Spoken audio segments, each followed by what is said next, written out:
అక్షయ తృతీయ పర్వదినం నాడు పెళ్లి కాని వారు ఆచరిస్తే అతి కొద్ది కాలంలో వారికి వివాహం జరిగే అవకాశం ఉందని పురాణాలు చెప్తున్నాయి. మరి ఆ వ్రతం ఏంటి, ఎలా చేయాలి, దానికి కావాల్సిందేంటో తెలుసుకుందాం.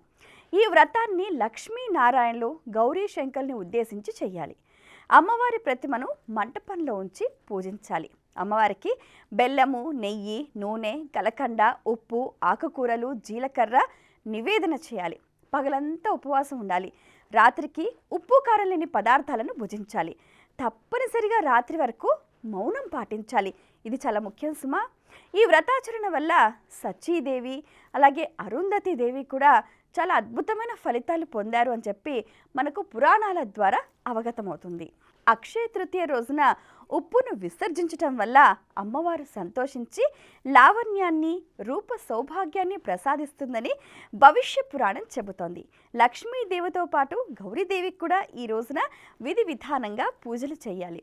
సూర్యోదయానికి ముందే నిద్రలేచి స్నానాది కార్యక్రమాలు పూర్తి చేసుకోవాలి. విష్ణుమూర్తిని ప్రార్థన చేయాలి. దేవతలతో పాటు పితృదేవతలను కూడా ఆరాధించాలి. యథాశక్తిగా గోదానం, భూదానం, సువర్ణదానం, వస్త్రదానం చేయాలి.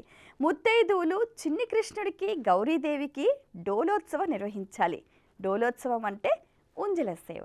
అలాగే ముత్తైదువులకు, కన్యలకు సుమంగళి ద్రవ్యాలు అంటే బొట్టు, కాటుక, పసుపు, కుంకుమ, పువ్వులను దానంగా ఇవ్వాలి. వీటితో పాటు నూతన వస్త్రాలను, శనగలను వాయిన దానం ఇవ్వాలి.